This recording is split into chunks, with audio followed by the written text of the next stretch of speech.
My name is Ella, I'm 34, and I live in San Jose, California, just a short walk from the biotech company I helped build from the ground up. I'm not flashy. I don't wear heels. I don't post selfies with coffee.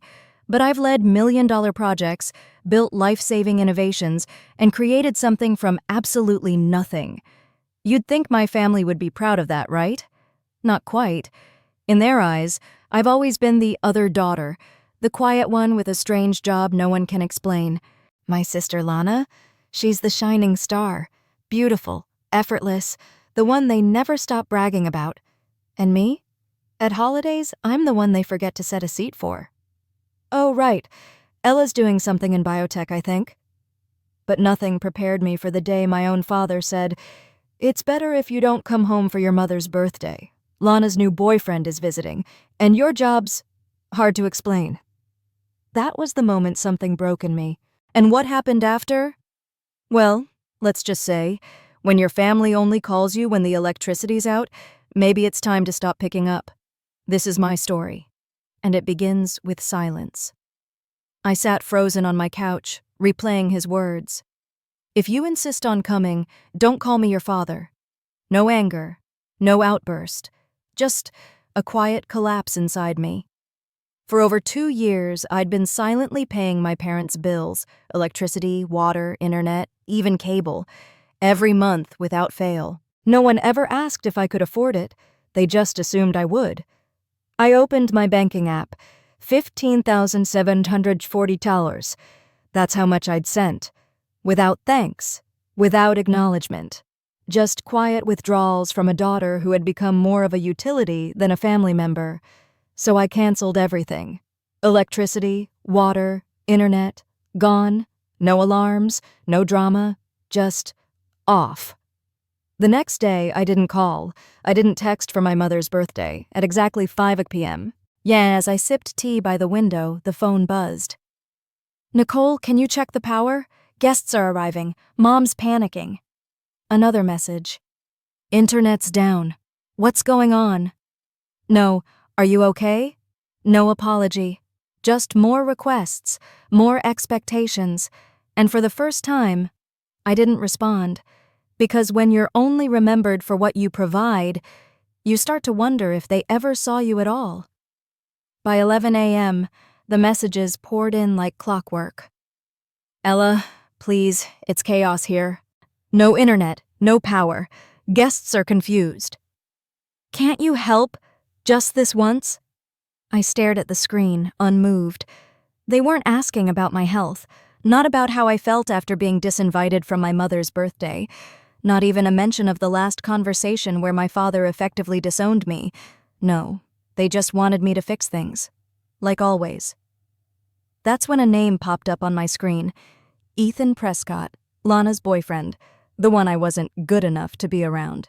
His name had come across my desk days earlier, listed on an internal company transfer. Ethan was moving to our San Jose office, and I was the one approving the transfer. The irony hit me like cold air. They'd pushed me away for being too hard to explain. And now the man they were trying to impress was about to find out who I really was.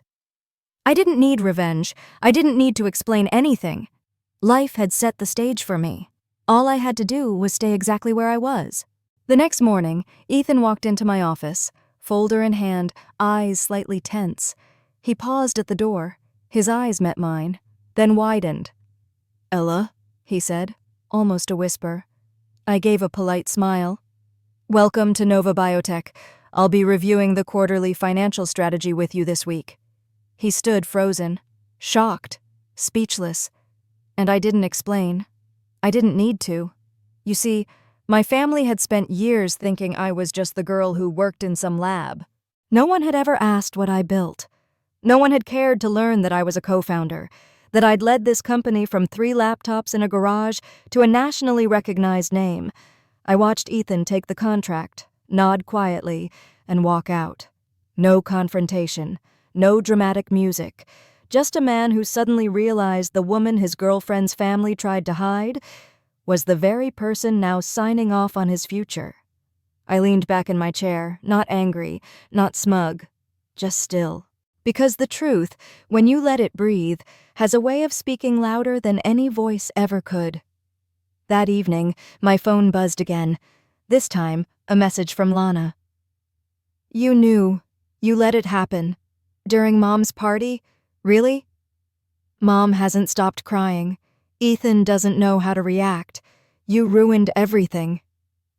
I stared at the screen for a long time, not because I was hurt, but because I wasn't. I made a cup of tea, sat on the couch, let the steam rise. For once, the silence around me didn't feel empty. It felt earned. After a while, I replied, I didn't say a word.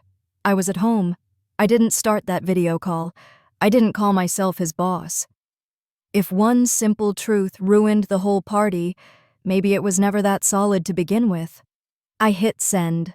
No anger, no apology, just facts. They wanted a perfect picture, painted over cracks. But all it took was one unexpected moment for the frame to fall apart. And I wasn't the one holding the brush anymore. That day, I didn't raise my voice. I just stopped shrinking to fit into their silence. A week later, on a rainy Sunday, the doorbell rang. I wasn't expecting anyone. Through the peephole, my parents. I stood still, unsure for a moment, then opened the door without a word. No hugs, no greetings, just silence as they stepped into my apartment, so unlike the house I once called home. My mom sat first, clutching a small tote bag. My dad stood with arms crossed, eyes scanning the room. Then, softly, about your mother's birthday. I said some things I shouldn't have. He paused, waiting. Claire's a mess. Your mom's been crying. We just want to talk, like a family. I nodded, still silent. Then came the part I expected. My mom placed a printed sheet on the table. We thought maybe you could help. Just $2,000 a month. Nothing big. We're getting older. Claire's not stable yet. You're doing well. I looked at them both, not in anger, but in clarity. They weren't here to apologize. They were here because the support system they ignored had stopped responding. And this time, I had terms of my own. I looked at the paper again, $2,000 a month, as if I were a silent investor in their lives. I leaned forward and said calmly, I'll consider it, under 2 conditions. My dad stiffened. Conditions? I nodded.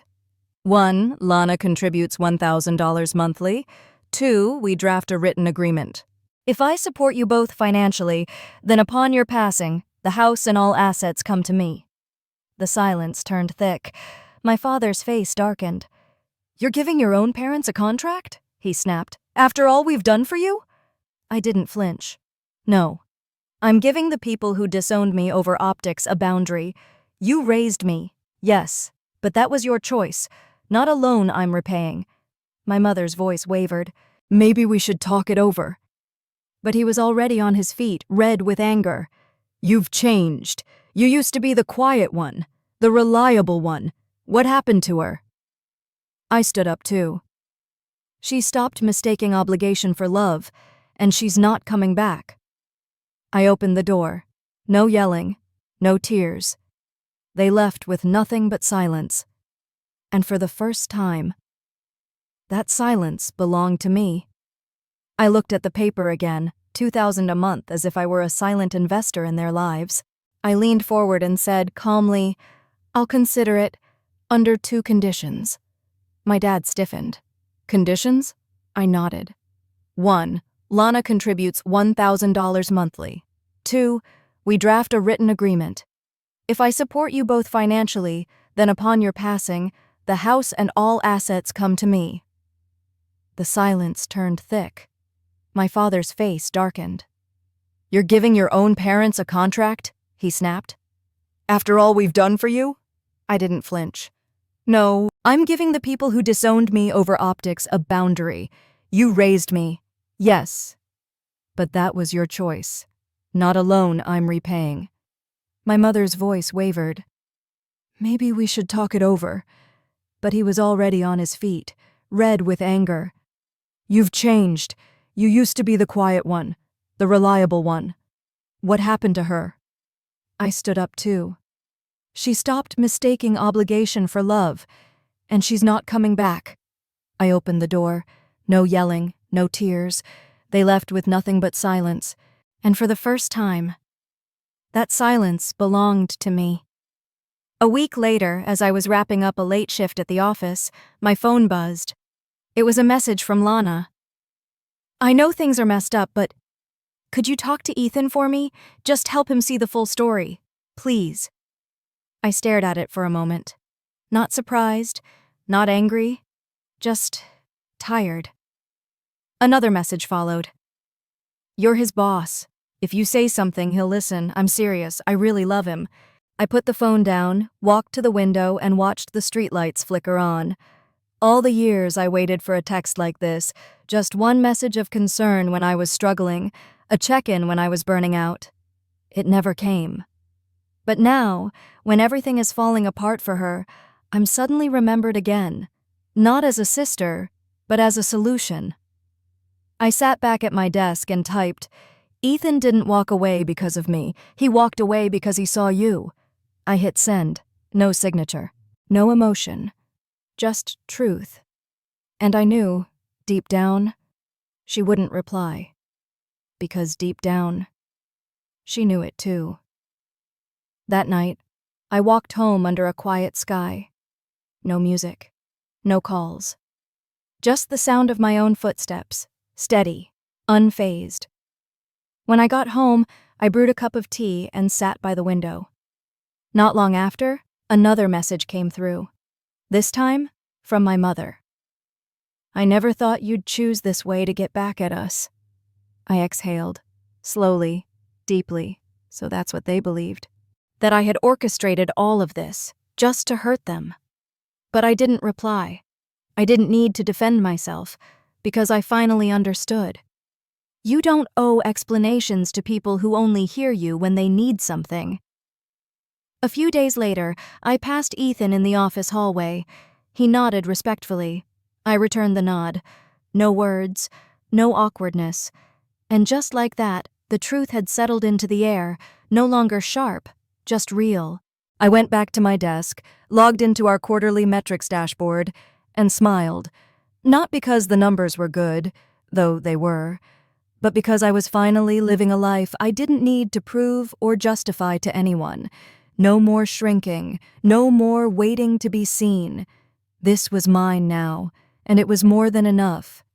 It's been almost a year since I stopped answering their messages, since I stopped sending money, since I stopped explaining myself to people who never really listened. Some might say I was too harsh, that I should have kept the peace, no matter the cost. But here's what I know now.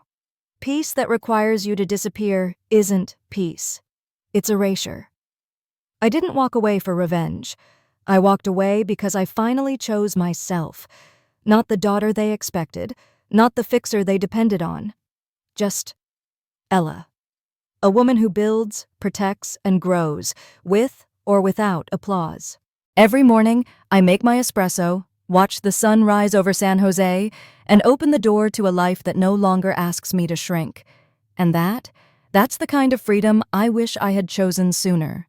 Have you ever been the invisible one, the problem solver, the peacekeeper, until you were no longer needed? Share your story in the comments. Let someone else know they're not alone. Like this video, subscribe, and hit the bell icon for more real stories about boundaries, identity, and the quiet power of walking away. Your voice matters, even if they never ask to hear it.